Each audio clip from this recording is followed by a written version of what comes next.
แต่สื่อคงคำเขาเราเก็บเอา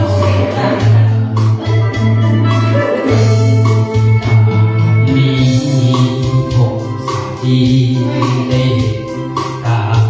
งามแท้น้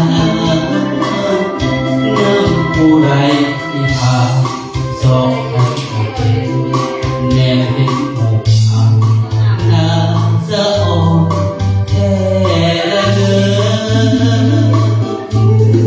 เสียงคำรำสาวผมสาลี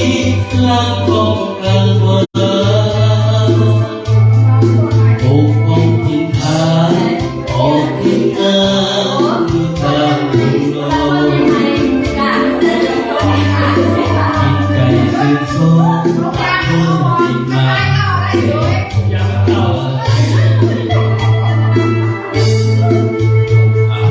ผู้ที่แสนสดใสเมื่ออาบน้ำใจสาวองค์ราดียิ้มแย้มแจ่มใสวาจาอ่อนหวานสมคำกล่าวขาน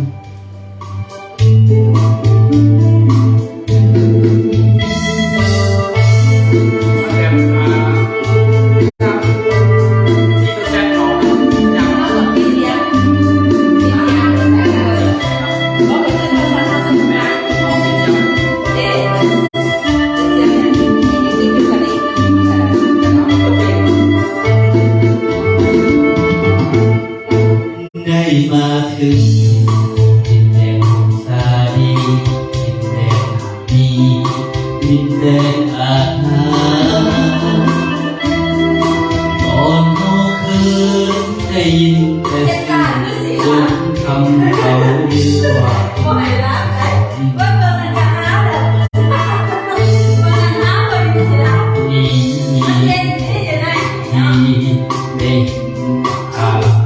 งามแท้น้ำมูไหลที่ผ่านสอดใสอาบเห็นแนมเห็นหมู่ของหน้าสะอ่อนแต่ละเนื้อเสียงขับร้องสาวผมสาลียังกองกลางวันปกป้องทินทานออกพินาศเมื่อจากผู้ลอยจิตใจซึ้งชอบเมื่อได้มาแข่งขันสายน้ำปูแสนสดใสเมื่ออาบน้ำใจสาวองค์สาลี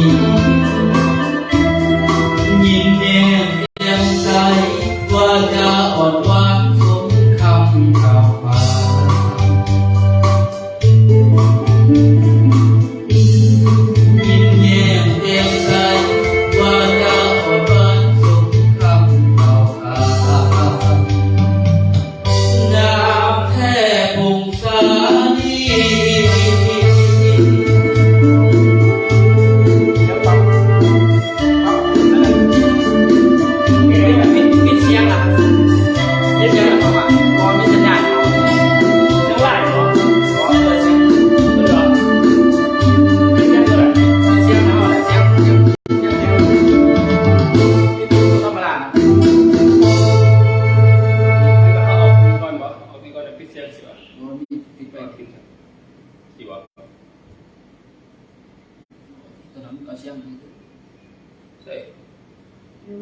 มันคือนี่วะนี่อ๋อเปิดธรรมดาแล้ว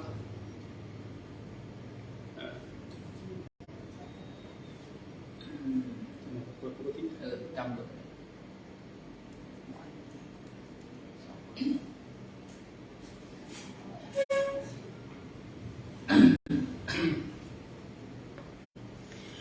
เดี๋ยวตอนนี้กำลังเตรียมทุกท่านกำลังวอร์มเสียงเด้อวอร์มเสียงเด้อกำลังวอร์มเสียงเทสก่อนจะน้อยพูดแหละเรากำลังพากันมาอยู่กำลังวอร์มเสียง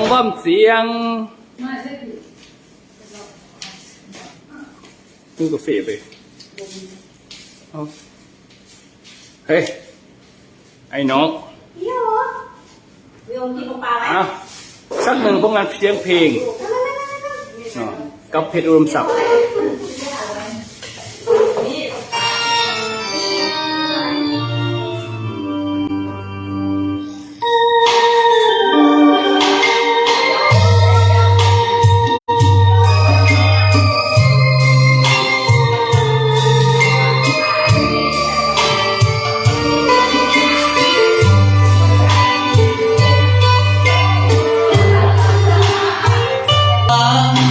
เมื่อพักนั้นมีกำแพง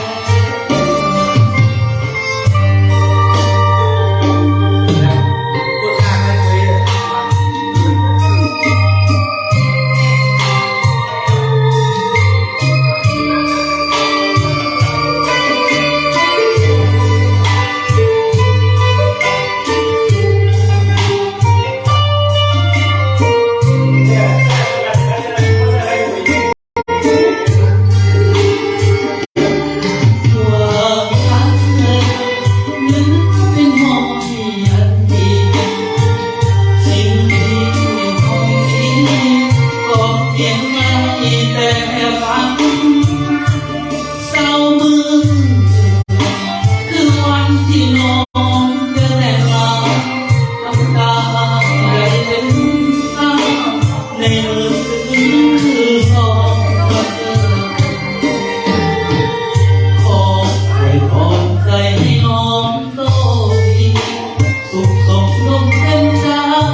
เมื่อเอาทำมีกำแพง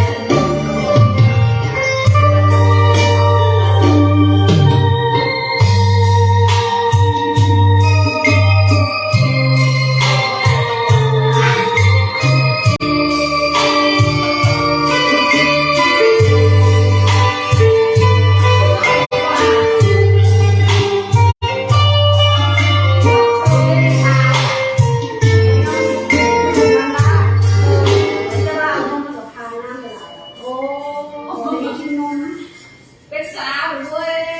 เป็นบัวในลูกขี่ลงอยู่เอาแ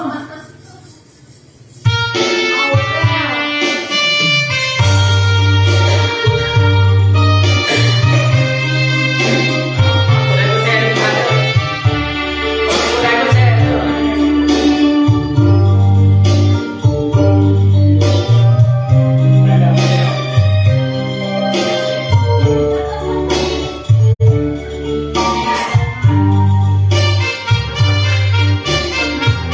สอนสึกวันที่เพื่อนอมคือเป็นสาวกลางคืนลำบากอย่างหนักหนาอยู่สังคมเขาถามว่าน้ำนินทาเขาหาว่าผู้หญิงกลางคืนบ่อย แต่ความจริงชีวิตมีความจำเป็นครอบครัวอยากเห็นดูแลเลี้ยงน้อง3 คน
มันใจ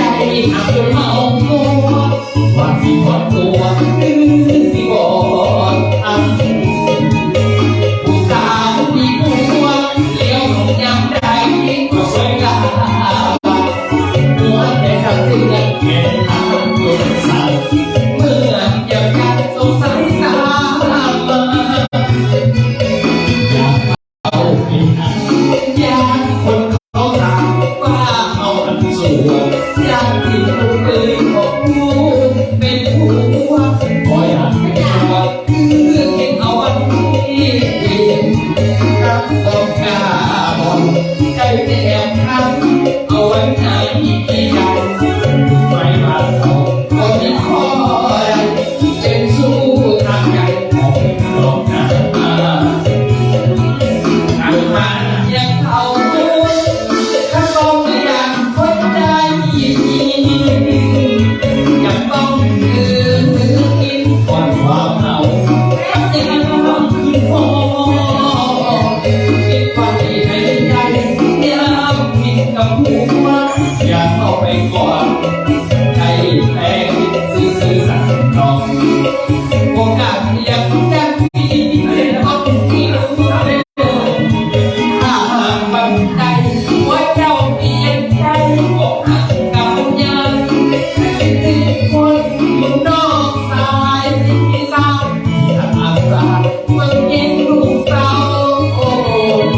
สวยเจ้าเป็นตาถึงเป็นแม่หันอายก็สิเอาเพื่อนอายไม่เอายินดีน้ำเอาแม่เจ้าเคยเป็นผัวอ้าวชอบชอบเอาอย่าลุกเร็วเอาอย่าได้บอกเธอเสียงหัว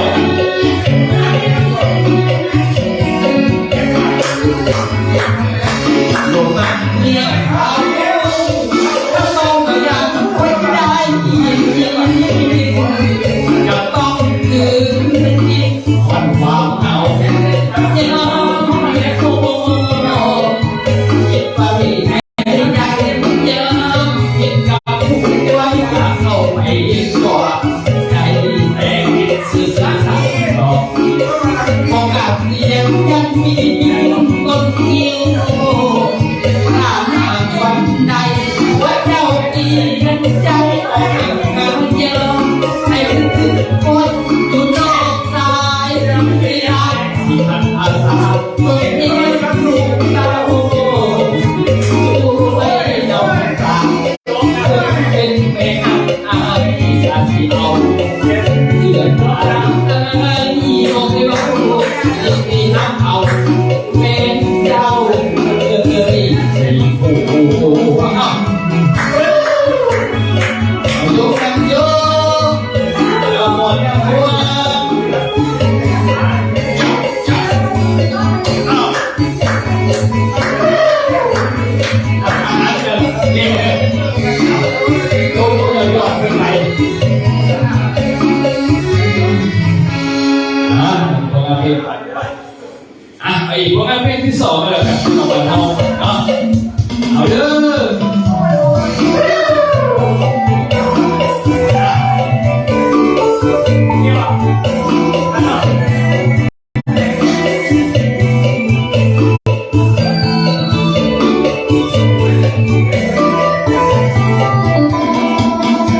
โอ้สาวแววดาบสถานีรถยนต์คนนี้มันมีนอกจากลังกาภาษาเสียงโอ้ทั้งจะเป็นภาษาเราเห็นน้ำตาในรายการสังคมคนดี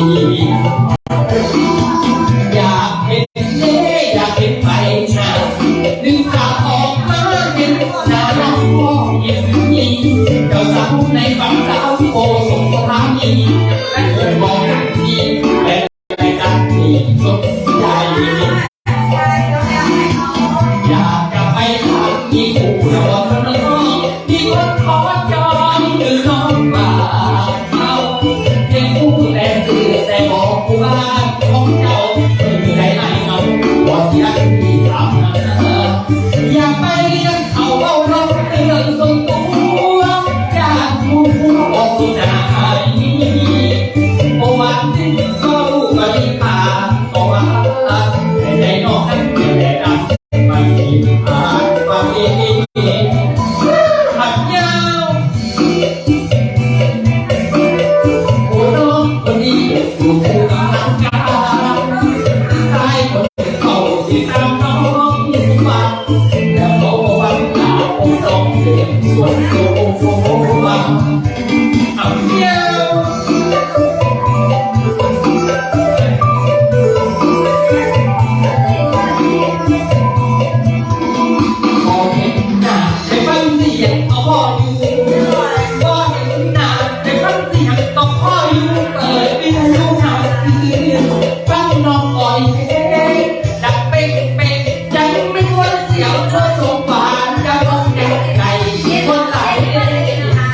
พ่ออยู่เปิดวิทยุเหงา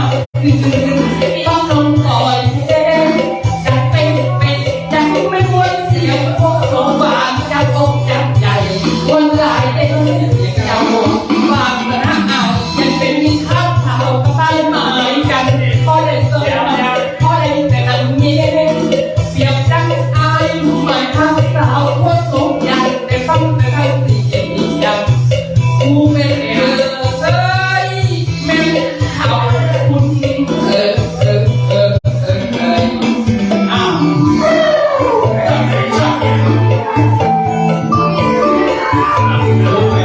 ไปเล่าพี่หอเล่ากินไปเล่าเดี๋ยวกันต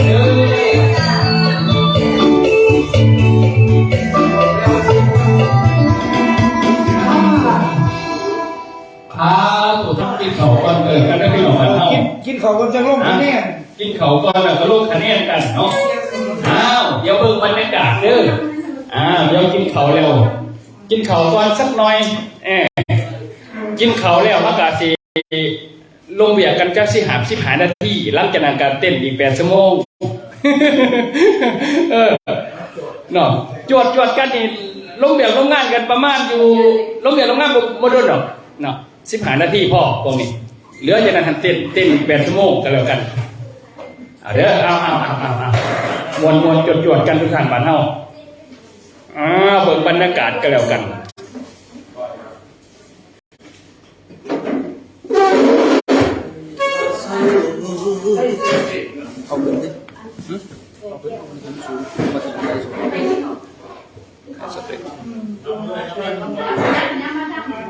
โสกันไปบรรยากาศดี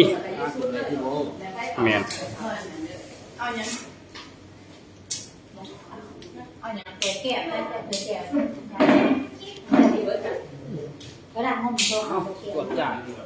จวดจัดฝากเติม